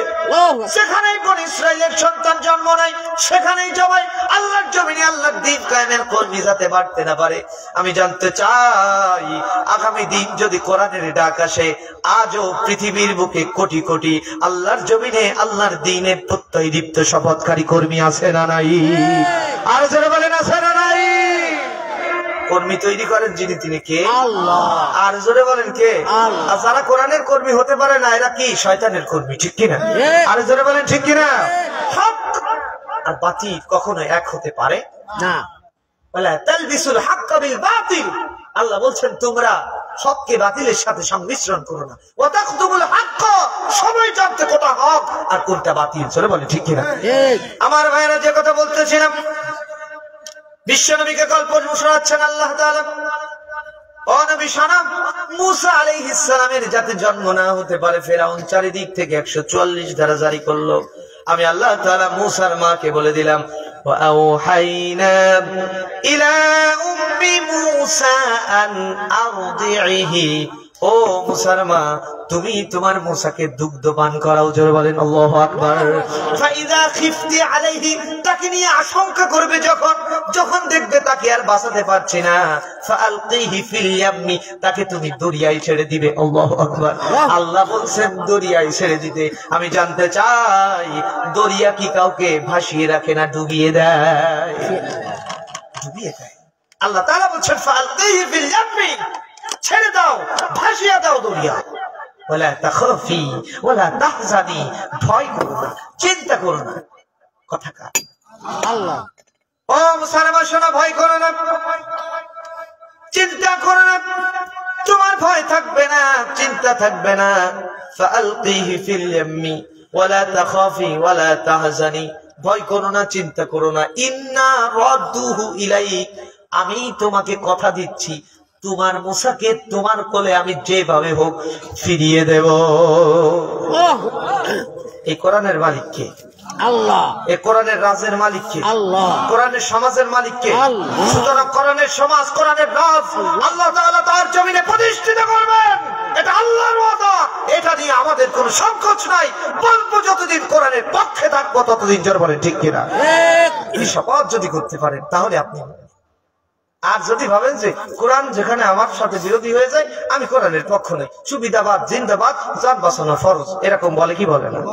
আজকে কোরআন থেকে বলছি হুজুর আমার পাশে, জান বাঁচানো ফরজ নয়, জানের মালিক কে? আল্লাহ। আর যারা বলেন কে? ঈমান বাঁচানো ফরজ, ঠিক কিনা? ঈমান বাঁচানো ফরজ, জান বাঁচানো ফরজ না। জানের মালিক যিনি তিনিই বাঁচাবেন, ঠিক কিনা? আমার ভাইরা যে কথা বলতেছিলাম, আল্লাহ তাআলা বললেন ও মুসা ইন্না রাদ্দুহু ইলাইক, আমি তোমার মুসাকে তোমার কোলে ফিরিয়ে দেব। শুধু ফিরিয়ে দিয়ে ক্ষান্ত হব না, ওয়াজাইলু মিনাল মুরসালিন, আমি তোমার মুসাকে রাসূল বানিয়ে দিব। সে আল্লাহ আছে না নাই? আর যারা বলেন আছে না নাই? সুতরাং আল্লাহ তাআলা মুসার মাকে কথা দিলেন। মুসার মা তারপরেও তো সন্তান, হঠাৎ করে প্রতিদিন দেখে যে ফেরাউনের বাহিনী আসে নাকি, কারণ ৮০,০০০ সন্তান জবে হয়ে গিয়েছে। কোন সময় আমার ঘরে আসবে, আমার সন্তান গুম করে নিয়ে যাবে, খুন করে নিয়ে যাবে। তার মানে হচ্ছে ফেরাউন যখন ক্ষমতায় থাকে গুণ আর খুনের সংখ্যা বেড়ে যায়, ঠিক কিনা? ফেরাউন গুণ খুন করে ৮০,০০০ সন্তান মুসাকে আটকানোর জন্য চেষ্টা করলো। আসলে সব আজকে জালেমরা পর্যন্ত আলেম বানানোর জন্য চেষ্টা করছে সন্তানগুলো। জোরে বলেন ঠিক কিনা? এক সময় জালেম ছিল, মানুষের উপর জুলুম করতো, কিন্তু ছেলে এখন মাদ্রাসায় দেয়, বলে যে ওরে আমি কামেল পাস করাবো, ঠিক কিনা? জালেমের ঘরে আলেম ঢুকাচ্ছে যিনি, ওই যে হুজুর বলে না এসে এমন এমন জালেম এসে বলে হুজুর আমার ছেলেটার একটু দেখবেন, আপনারা এক্সট্রা ৫০০ টাকা বলে না। কারণ কি? আল্লাহ তাআলা চান তার দ্বীনকে প্রতিষ্ঠিত করতে জালেমের ফলে আলেম ঢুকাতে, ঠিক কিনা? আমার ভাইরা যে কথা বলতেছিলাম, মুসার মা প্রতিদিন দরিয়ায় ওই বাক্সটা ছেড়ে দেন, কিন্তু মায়ের মন তো আল্লাহ তো ছেড়ে দিতে বলেছেন, কিন্তু দড়ি বাঁধতে নিষেধ করেন নাই, দড়ি বেঁধে রাখেন। কারণ হচ্ছে দরিয়া যাতে আমার সন্তান থেকে ভাসিয়ে অন্য কোথাও না নিয়ে যায়। আবার একটু বলে নেয়, আবার একটু দুগ্ধ পান করে, আবার ছেড়ে দেয়। হঠাৎ করে দেখা গেল অপরিচিত কারা যেন আসছে, বুঝতে পারলো তার মানে হচ্ছে দেশের সৈন্য দিয়ে ফেরাউন মানুষকে সাইজ করে না, বিদেশের সৈন্য এনে মানুষদেরকে সাইজ করে, ঠিক কিনা? আপনাদের কষ্ট হচ্ছে না? ফেরাউনের রস তারপরে আপনাদের দেব। আমার ভাইরা, আমি কিন্তু কাউকে কষ্ট দিতে আসি, একেবারে টাটকা ওয়াজ। আমার হুজুর আমার পাশে বসে, হুজুর যা শিখাইছে আমি তাই বলছি, যদিও তার কাছে ক্লাস করিনি, তারপরে তো তিনি আমি যে কামিল মাদ্রাসা থেকে কামিল শেষ করেছি, তিনি আমার সেই মাদ্রাসার উস্তাদ, ঠিক কিনা? এজন্য তাকে সম্মান দেয় আমার নৈতিক দায়িত্ব, ঠিক কিনা? আমি যদি তাকে সম্মান দেই, আমি যদি উস্তাদকে সম্মান দেই, পিতামাতাকে সম্মান দেই, মুরব্বীদের সম্মান দেই, আমার সম্মান বাড়াবেন যিনি, তিনি কে? আরো জোরে বলেন কে? আমার ভাইরা, যে কথা বলতেছিলাম, মুসলমান দেখলো অপরিচিত সৈন্য, কি করা যায়, জলদি করে ছেড়ে দিলেন, দড়ি বাঁধতে ভুলে গেলেন। কথায় কথা আছে, যেখানে বাঘের ভয় সেখানেই রাত পুড়িয়ে যায়। আহারে, ওই বাক্সা বাসতে বাসতে ফেরাউনের দরবারে, ফেরাউনের ঘাটে মুসলমান ডেকে বলছে তার বোনকে, ও মা, ও মা, তোর ভাইয়ের বাক্সা দেখি কোথায় যায়, তুই একটু দেখতে দেখতে যা, যদি কোথাও ডুবে যায় আমি মা সেখানে 2 চোখের পানি ফেলে আসবো। কারণ হচ্ছে সন্তানের সমাধি, সন্তানের জীবনের শেষ পরিণতি সবাই দেখতে পারে, পিতা দেখতে পারে, কিন্তু পৃথিবীর কোন মা সন্তানের এই শেষ পরিণতি দেখতে পারে না। এই জন্য দেখবেন পিতা সন্তানকে কবরস্থ করে, ওই পিতার কোনো সমস্যা হয় না, কিন্তু কোন মা যদি কবরের ভিতর সন্তানকে নামাতে যায়, আল্লাহ তাআলা মায়ের অন্তরের ভিতরে এমন ভালোবাসা দিয়েছেন, ওই মা আর কবর থেকে উঠতে পারবে না, হার্ট অ্যাটাক করে ওখানেই মৃত্যুর করে ঢলে ফেলবে। এর নাম মা। আজকে আমরা টাকাত হয়েছি, মায়ের সাথে পিতার সাথে ভালো ব্যবহার করে না। অনেকে আছেন না, বোনের বাড়িতে পাঠাই দিচ্ছেন, এখন আপনি অশুনতে আসছেন, আপনি তো এই সমাজের সব থেকে বড় জাহান্নামের ইন্ধন হয়ে বসে আছেন। আপনার মা আপনার জান্নাত, আপনার পিতা আপনার জান্নাত। আপনার মা যদি একবার হা বলে, আপনার জন্য আল্লাহর আসমান থেকে খাদ্য বরাদ্দ হয়ে যায়, আপনার আয় রোজগারে বরকত হয়ে যায়। আর আপনার মা যদি না বলে, কোটি কোটি টাকা স্বপ্ন দেখবেন, কোনদিন টাকা ছুতে পারবেন না। চলে বলে ঠিক কিনা? এজন্য পিতা মাতাকে ভালোবাসুন, আপনার ঘরে কখনো খাবারের অভাব হবে না, আপনাকে কখনো অভাব ছুবে না। যে পিতা মাতাকে ভালোবাসে, একটা আঙুর কিনে এনে দেন, এক পোয়া আঙুর কিনে এনে দেন, দেখবেন পিতা মাতা বলবে, বাবা এই বুড়ো বয়সে তুই এত কষ্ট করো কেন, আমরা ছোট বড় বুড়ো হয়ে গেছি, আমাদের কে খাওয়ার বয়স আছে।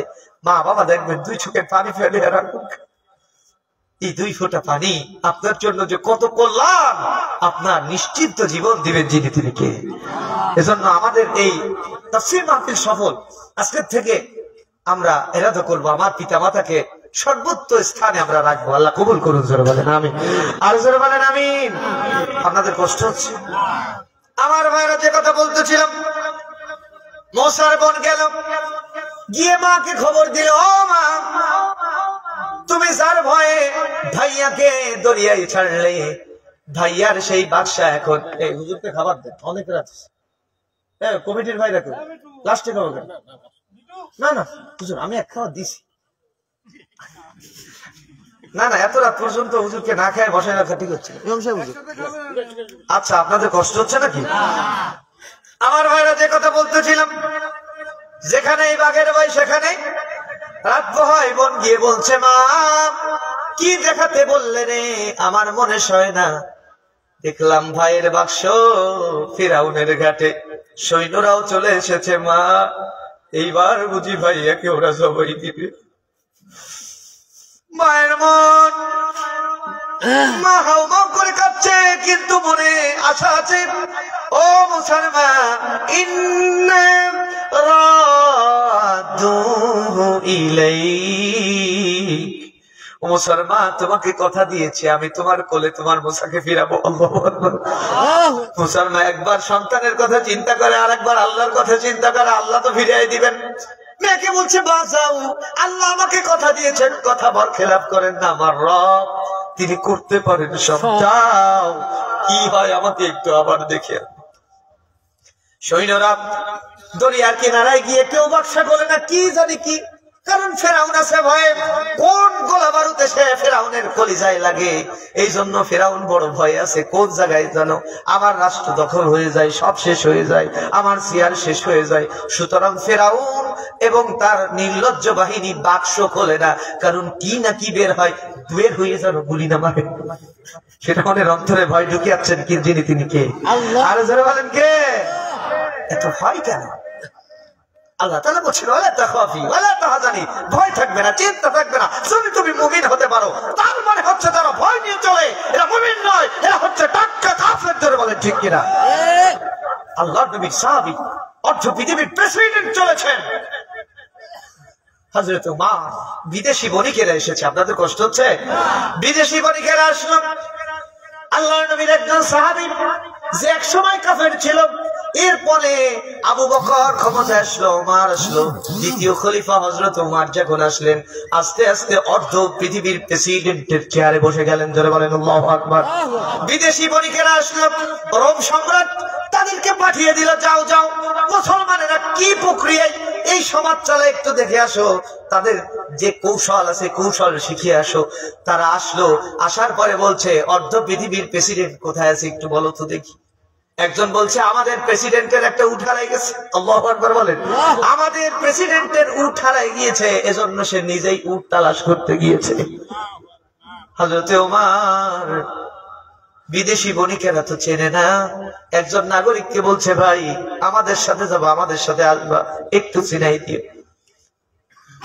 রোম সম্রাটের ওই সৈন্যবাহিনীরা যখন আসলো, ওই লোকটা তাদেরকে চিনাই দেওয়ার জন্য নিয়ে গেল, গিয়ে দেখে ধু ধু মরু প্রান্তর, একটা উট বাঁধা আছে, আর একজন লম্বা চওড়া মানুষ গাছের ছায়ার নিচে হয়তো ঘুমাইছিল, হাতটাকে পালিশ বানিয়ে। সারাদিনের পরিশ্রম, রোদ এসে তার উপর এমন ভাবে তেজ দিচ্ছে, ঘেমে ভিজে যাচ্ছে, নিশ্চিন্তে ঘুমিয়ে আছে সেই মানুষটা। তিনি আর কেউ নয়, অর্ধ পৃথিবীর প্রেসিডেন্ট হযরত ওমর। জোরে বলেন আল্লাহু আকবার। বণিকেরা দেখলো, দেখে বলল যে অর্ধ পৃথিবীর প্রেসিডেন্ট এইভাবে নিশ্চিন্তে ঘুমাতে পারে, নিশ্চিত সে হকের পথে আছে, সে ন্যায়ের পথে আছে, সুতরাং আমরাও সেই ন্যায়ের পথে থাকতে চাই। জোরে বলেন আল্লাহু আকবার। যার ঈমান আছে তার কোনো ভয় নেই। আমার ভাইরা, হযরত মূসার বোন চলে আসলো ফেরাউনের বাড়িতে, এসে দেখে কাণ্ড একটু অন্যরকম। আসিয়া কেউ যখন খোলে না, আসিয়া বলে কি রে, কেন তোমরা এত গোলযোগ করছো? খুলে দেখে, আহারে যা খুঁজি তাই পাই। আসলে হযরতে আসিয়া মনে মনে ভাবে, আহারে আমার কোলে যদি একটা ফুটফুটে বাচ্চা হতো। কিন্তু ফেরাউন ওই সমাজের আসলে খোদা দাবি করতে পারে, কিন্তু আসিয়াকে একটা সন্তান উপহার দেওয়ার মতো তার ক্যারেক্টার ছিল না। আসিয়া বলেন, আমি যখন হযরত মূসা আলাইহিস সালামকে কোলে নিলাম, আমার সন্তান না হওয়া যে ব্যথা, সব ব্যথা ভুলিয়ে দিলেন যিনি, তিনি কে? আল্লাহ। হঠাৎ করে ফেরাউন চলে আসলো, আসিয়া রে তোমার কোলে কি? আসিয়া বলছে এটা একটা বাচ্চা, এসেছে কোথা থেকে? দরিয়া থেকে কুড়িয়ে পেয়েছি। আসিয়া বলছে প্রাণের স্বামী তুমি তো মূসা মনে করে একে মেরে ফেলবে তাই না? বলছে হয়, এটা মূসা হতে পারে, কারণ ফিরাউনের মনে মূসা মূসা আছে না নাই? এইটা মূসা হতে পারে, এইটা মূসা হতে পারে। আসিয়া বলছে শোনো, তোমার এই মূসার জ্বালাই তো আর তোমার ঘুম হয় না, রাত্রে তোমার কাছে আমি ঘুমাতে পারি না, রাত্রের বেলা মূসা মূসা বলে তুমি জাগ্রত হয়ে যাও। তার মানে হচ্ছে জালিমের মাজলুমের চোখের পানি যত পড়বে, জালিমের ঘুম হারাম করে দিবেন যিনি, তিনি কে? আর জোরে বলেন কে? হযরতে মূসা আলাইহিস সালাম যখন আসিয়ার কোলে মূসা, আসিয়া বলছে ও ফেরা, অনেক জ্বালাইছিস তুই আমারে। ওই যে তুরস্কে তোর বাড়ি ছিল, তুরস্কে 2 নাম্বারি করে ওখান থেকে মাইর খেয়ে এবার মিশরে আইস, কেউ জানে না আমি স্ত্রী, আমি জানি। সুতরাং তুমি যদি এই সন্তানটাকে আমার সন্তান হিসেবে গ্রহণ করতে না দাও, এই মিশরের মানুষের সামনে আমি আজকে ওপেন করে দেব যে তুমি হচ্ছে একজন চরিত্রহীন লম্পট, এই সমাজের সব থেকে বড় ডাকাত। বাড়ি তোমার তুরস্কে, এখানে চিটারি বাটপারি করে আজকে তুমি নেতৃত্ব ফলাও। জোরে বলেন ঠিক কিনা? সব জায়গায় মাতব্বারি চলে, বউয়ের সামনে কি মাতব্বারি চলে? এখানে যে যত বড় উস্পাদন হন না কেন, বাড়ি যেয়ে বলবেন যে আমারে হুজুর, ছোট এক হুজুর এসেছিল, বলেছে তোমরা সবাই পীর সাহেব, আমারও পীর সাহেবের খেতাব দিয়ে দিচ্ছে। আপনার বউ বলবে তুমি যে কয় নম্বরের পীর, কেউ না ছিল, আমি তোমার ভালো করে চিনি, ঠিক না? এইবার ফেরাউনকে হাতটা ধরে ঘরের ভিতরে নিয়ে গেল, নিয়ে যে আসিয়া বলছে তোমার যে চরিত্র, তোমার যে ইতিহাস কেউ জানে না, সবাই তোমায় খোদা মানে, কিন্তু আমি যদি এই জাতির কাছে তোমার মূল কথাটা, তোমার মূল মুখটা উন্মোচন করে দেই, এই জাতি কিন্তু তোমারে আর খোদা মানবে না, জুতা মেরে তোমারে সাইজ করে দেবে। সুতরাং যা বলবো তাই শুনবা। এই সন্তান কোন বনি ইসরায়েলের সন্তান না, এই সন্তান হচ্ছে কোন বিদেশি বণিকেরা জাহাজ নিয়ে যেতেছিল, জাহাজ ডুবি হলো। হয়তো মা বাবা সন্তান বেঁচে থাকুক, কারণ সব মা বাবা চায় সন্তান যেন না মরে, ঠিক কিনা? কারণ আমরা যখন ছোট ছিলাম, যখন অসুখ হয়েছে, জ্বর হয়েছে, যেই পিতা মাতাকে তুমি আজকে ভাত দাও না, তোমার মা আমার মা, তোমার পিতা আমার পিতা, তোমার যখন অসুখ হয়েছে, ছোট্ট মানুষ শ্বাসকষ্ট উঠেছে, রাত্রের বেলা ডাক্তার তো নাই, তোমার শিয়রে দাঁড়িয়ে দাঁড়িয়ে দুইটা হাত তুলে তুলে বলেছে, আল্লাহ তুমি আমার সন্তানকে ভালো করে দাও, আল্লাহ তুমি আমার সন্তানকে নিও না, প্রয়োজনে তুমি আমাদের জীবন নিয়ে নাও, আমার সন্তানের জানটাকে ভিক্ষা দাও।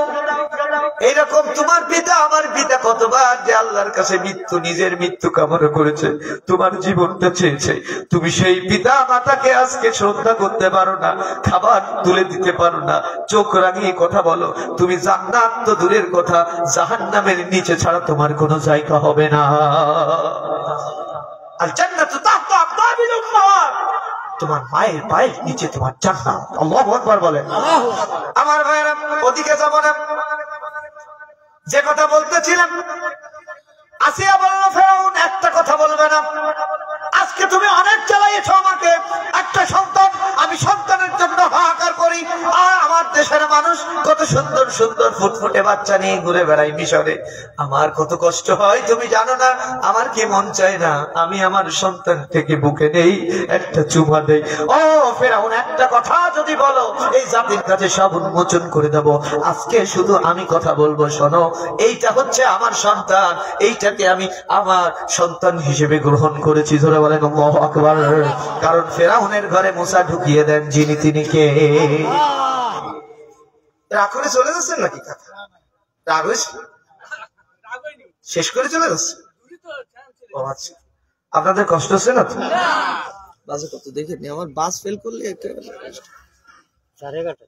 আমার ভাইরা 12টার ভিডিও শেষ করে দেবো ঈশা, আপনাদের কষ্ট হবে না তো? ফিনিশিং টেনে দেবো, আপনাদের কোনো কষ্ট হবে না, কারণ আমি চালালে 2.5 ঘন্টা 3 ঘন্টা চালাতে পারবো ঈশা। কারণ আমার উস্তাদ দেখেছেন, এখনো বুড়ো বয়সে যে শরীর, এখনো বসে আছে, ওই ঘুমও আসে, তাহলে আমার অবস্থা কি বুঝতে পারতেছেন তো? কষ্ট হচ্ছে না তো? আমার ভাইরা, যে কথা বলতেছিলাম, আসিয়া ডেকে বললাম, ও ফেরাউন, আজকে তুমি কোনো কথা বলবে না, কথা শুধু আমি বলবো। কি কথা বলবে বলো?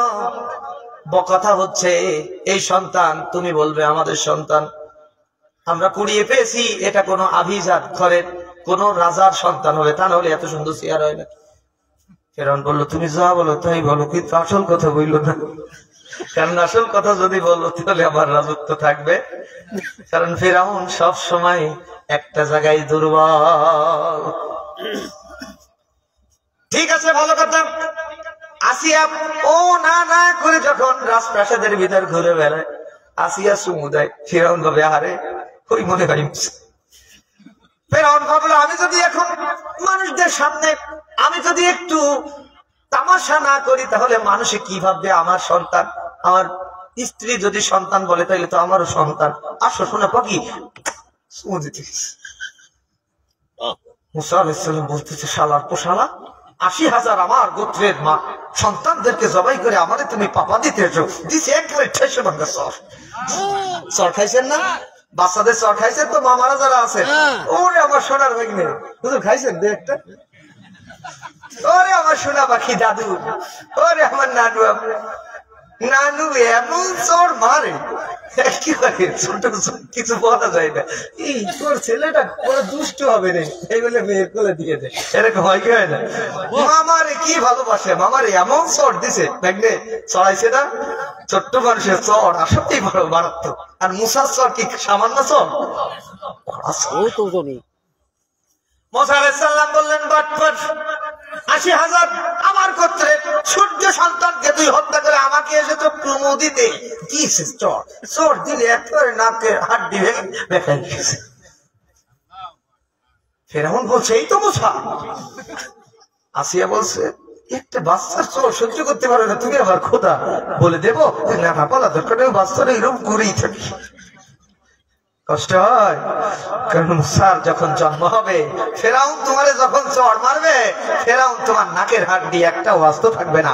জন্মে ঠিক কিনা? আজকে ঘরে ঘরে আল্লাহ মুসার জন্ম দিচ্ছে, যুবকেরা আজকে প্রত্যয় নৃত্য সমর্পণ করছে। যতদিন বাঁচবো আল্লাহর কোরআন নিয়ে বাঁচবো, জোরে বলেন আল্লাহু আকবার। কারণ কোরআন ছাড়া এই সমাজে কত মানুষ ছিল না, টেন্ডারবাজি করেছে, চাঁদাবাজি করেছে, তারা কি আছে? কিন্তু যে ছেলেটা আদর্শবান, মুরব্বীদেরকে সম্মান করে, আলেমদের সম্মান করে, জুমার দিনে ইমাম সাহেবের আগে দায়িত্ব পালন করতে গিয়ে বলে, ভাইয়েরা আমার, আমি আপনাদের সন্তান, আপনারা যত বিপদ আছে আমার কাছে আসবেন। আরে এই সোনার ছেলেরে ছাড়া আর কেউ নেতা বানাতে চায়? এটা কি কোরআন ছাড়া এই আদর্শ কখনো সম্ভব? আর জোরে বলেন সম্ভব? মাস্তানি করে কখনো টিকে থাকা যায় না। এখানে যদি কেউ মাস্তান টাইপের থাকেন, আপনার জীবন পরিবর্তন করুন, তা না হলে এই জাতির জুতা পাওয়ার চাকরিও আপনাকে এই জাতি দিবে। আমার ভাইরা যে কথা বলতেছিলাম, ফেরাউন একজনেই দেখা, তারপরে অন্তরে তার শেখা, কারণ মনে মনে তো মুসার ভয় আছে না নাই? আছে। আল্লাহ তাআলা মুসা আলাইহিস সালামকে ডেকে বললেন, ও মুসা, এবার একটু তুমি কান্না শুরু কর। আল্লাহ যদি মুসারে কাঁদতে বলে, মুসা কাঁদবে না? আরে কান্না, ছোট্ট বাচ্চার কান্না, টে টে টে টে করে কান্দে। ছোট্ট বাচ্চাদের কান্না আসলে কিন্তু সকলের হৃদয়ে পরাঘাত করে, ঠিক না? দেখবেন বাসের ভিতরে ভালোই ছিলেন, দূর দূরান্ত থেকে আসছেন, একটা বাচ্চা ঘ্যাঁ ঘ্যাঁ করে কাঁদতেছে, সবাই রাগ করে, থামান না কেন, খেতে দেন না কেন, ঠিক না? নিজের পকেটে যদি চকলেট থাকে, নাও শোনা পাখি তুমি নাও, তার মানে হচ্ছে ওই যে কান্না আমাদের জন্য কষ্টদায়ক, ঠিক কিনা? আরো মুসার কান্না ফেরাউনের জন্য কষ্ট আছে না নাই? মুসাকে আল্লাহ তাআলা বললেন, ও মুসা, তুমি এবার কান্না শুরু করো। মুসা আলাইহিস সালাম কান্না শুরু করলেন। যখন মুসার অন্তরে ভয় ঢোকা শুরু করলো, তখন, কারণ মুসা আলাইহিস সালাম যখন কান্দে, তখন ফিরআউনের অন্তরে ভয় ঢুকাচ্ছেন যিনি তিনি কে? এই জন্য জালিমেরা মাজলুমের কান্না পর্যন্ত সহ্য করতে পারে না, মাজলুমের দোয়া করা পর্যন্ত বন্ধ করে দেয়, জোরে বলেন ঠিক কিনা? তারপরেও মাজলুমের চোখের পানি জালিমের জন্য শ্রেষ্ঠতম, জালিমের জন্য ধ্বংসের কারণ হবে, এতে কোনো সন্দেহ। কারণ ওয়াকানা হাক্কান আলাইনা নাসরুল মুমিনিন, মুমিনদের সাহায্যকারী যিনি তিনি কে? আর জোরে বলেন কে? আমার ভাইরা যে কথা বলতেছিলাম, ফেরাউন ভাবলে এই কান্না আমার তো কষ্ট বেশি হয়, সুতরাং কান্না বন্ধ করতে গেলে ওরে খাবার দিতে হবে। ফেরাউন ঘোষণা করলো, এই সমাজে যারা ধাত্রী আছো, যাদের কোলে ছোট্ট বাচ্চা আছে, তোমরা জলদি করে আসো, এই বাচ্চাকে যদি খাওয়াতে পারো, এই বাচ্চার কান্না বন্ধ করতে পারলে তোমাকে আমি মাসে মাসে বেতন দেবো। আল্লাহু আকবার। মাসে মাসে বেতন পাবে, রেশনের চাল পাবে, আমার রাজপ্রাসাদে বড় ধরনের একটা কোয়ার্টার পাবে, একেবারে সব রাজকীয় পোশাক, একেবারে রাজকীয় খাবার, একেবারে রাজকীয় যা যা দরকার কোয়ার্টার সব পেয়ে যাবে। ওই সমাজে মিশরে যাদের কোলে বাচ্চা ছিল সবাই লাইন দিল। আল্লাহ তাআলা কোরআনুল কারীমে সেটাও বলে দিলেন। 12 নম্বর আয়াত নাযিল হয়ে গেল সূরা আল কাসাসে। আল্লাহ রাব্বুল আলামিন বলছেন, ওয়া হারামনা আলাইহিল মারাদিআ মিন ক্বাবল। আল্লাহু আকবার। আল্লাহ রাব্বুল আলামিন বলছেন, বলছেন ওয়াহাররামনা আলাইহিল মারাদিয়া মিন ক্বাবল, আমি মূসাকে বললাম মূসা দরিয়ার ঢেউ খেয়েছো, পেটে ক্ষুধা লেগেছে, এরপরে তুমি ফেরাউনকে চড়াতে গেলেও তো একটু কষ্ট হয়, এমন চড় দিলে নাক ভেঙে গেল, তারপরে তোমার ক্ষুধা লেগেছে, সুতরাং যতই বড় বড় খাবার আসুক না কেন, মিশরীয় বড় বড় নারীরা মায়েরা আসুক না কেন, খবরদার ওয়াহাররামনা আলাইহিল মারাদিয়া মিন ক্বাবল, ইতিপূর্বে আমি তোমার সকল ধাত্রীর দুধকে নিষিদ্ধ করেছি।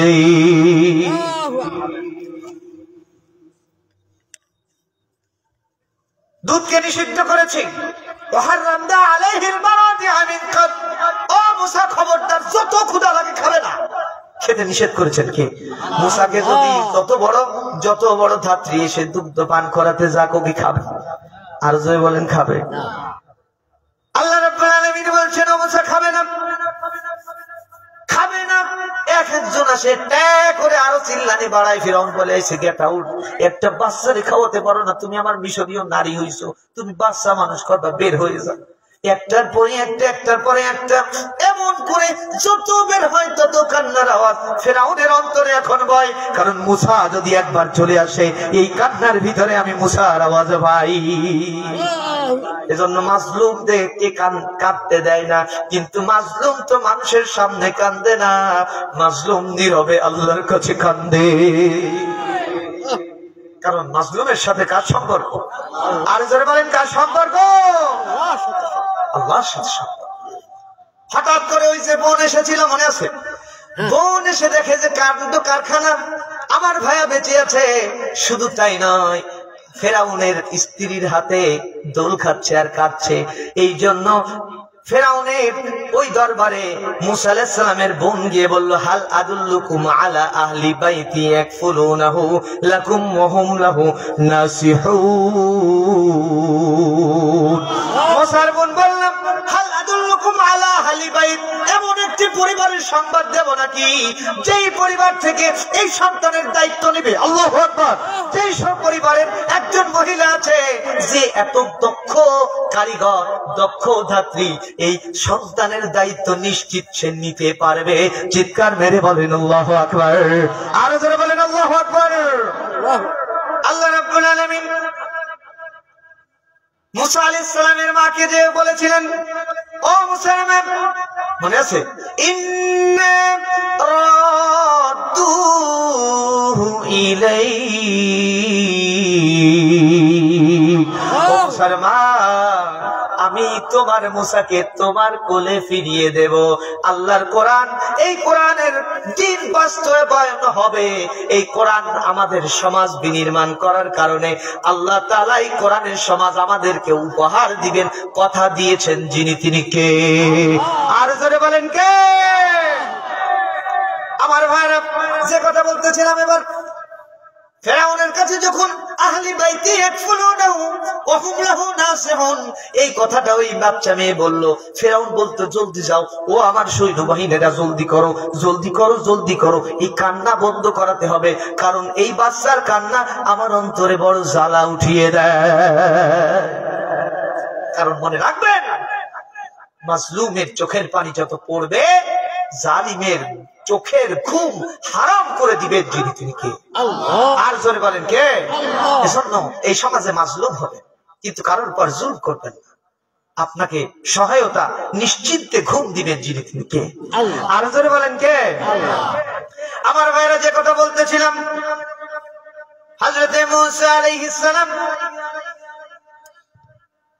মূসা আলাইহিস সালাম ট্যা করে কান্দে। হঠাৎ করে ওই সৈন্যবাহিনী গিয়ে মূসার মাকে ধরে আনলো। আয়, আমাদের রাজা বিপদে পড়েছেন, যদি তোর কপাল খুঁড়ে যায়, তুই মূসা কে যদি, অর্থাৎ ওই বাচ্চাকে যদি খাবার খাওয়াতে পারো, তাহলে তুমি কোয়ার্টার পাবে, এইটা পাবে, সেইটা পাবে। বলছে যে আমি যাবো, হ্যাঁ চল। জোর করে ধরে নিয়ে এসে আল্লাহ তাআলা বলছেন, মূসা আলাইহিস সালামকে যখন মায়ের কোলে দিলাম, আল্লাহু আকবার, মূসা আলাইহিস সালাম মুচকে হাসলেন। মুচকে হাসার পরে মূসা আলাইহিস সালাম টক করে মায়ের দুগ্ধ পান করা শুরু করেন। মুসার মুখে হাসি, কান্না বন্ধ, ফিরাউনও খুশি। আল্লাহু আকবার। ফিরাউন তুমি যত খুশি হও না কেন, তোমার ঘরে মুসা ঢুকেছে তুমি টের পাও নাই। কারণ ফিরাউনের ঘরে মুসা ঢুকান যিনি তুমি কি? আল্লাহ। আর জোরে বলেন কে? আল্লাহ তাআলা বলছে মুসার মা এখন কান্দে। এটা কি কষ্টের কান্না না হাসির কান্না? কি আনন্দের কান্না না? আনন্দের কান্না কাঁদছে। আল্লাহ তাআলা ডেকে বললেন, ও মুসলমান, আমি কি বলিনি? ইন্না রাদ্দুহু ইলাইক। ও মুসলমান, আমি কি বলিনি তোমার মুসাকে তোমার কোলে ফিরিয়ে দেব? আমি আল্লাহ তাআলা অবশ্যই অঙ্গীকার ভঙ্গ করি না। জোরে বলেন আল্লাহু আকবার। মুসা আলাইহিস সালাম ওখানে থাক। ফিরাউনের কথা একটু বলি, কষ্ট হচ্ছে না তো? ফিরাউন এক সময় ওই যে তুরস্কের মানুষ ছিল, এরপরে মিশরে আসলো, চেনারি বাটপারি করে করে কোটি কোটি টাকার মালিক হলো, গোরস্থানের দারোয়ান হলো। গোরস্থানে যত মানুষ মরে, লাশ দাফন করতে গেলে একটা করে স্বর্ণ মুদ্রা দিবি, তা না হলে আমি লাশ দাফন করতে দেব না। ওখান থেকে একরকমের টাকা। খ্রিস্টানেরা এখনো দেখবেন আমার দেশে যারা খ্রিস্টানেরা মারা যায়, তাদের অলংকার সহ তাদেরকে বাক্সাবন্দি করে কবরস্থ করা হয়। ওই বাক্সা খুলে কোটি কোটি টাকার মালিক হয়ে গেল ফেরাউন। এক পর্যায়ে মিশরে প্লাবন দেখা দিল, প্লাবিত হলো মিশরের মানুষ। প্লাবিত হলে সেই সময় ওই অবৈধ টাকা নিয়ে ফেরাউন চলে গেল রাজার রাজপ্রাসাদে, গিয়ে বলল, ও রাজা তারতুস, আমি এই মিশরবাসীর একটু ত্রাণ দিতে চাই। তারতুসের গুদামও শেষ, এখন ফিরাউন একাই কোটিপতি, ঠিক না? ফেরাউন বলে ত্রাণ দেব। মানুষেরা তাকিয়ে দেখো, ওরে বাটপার, তুই তো আমাদের মরার পরেও টাকা খাস, এখন তুমি ত্রাণ দেব। কিন্তু কথায় আছে, বিপদে পড়লে উপকার করে যে আসলে বন্ধু বলে মানায়।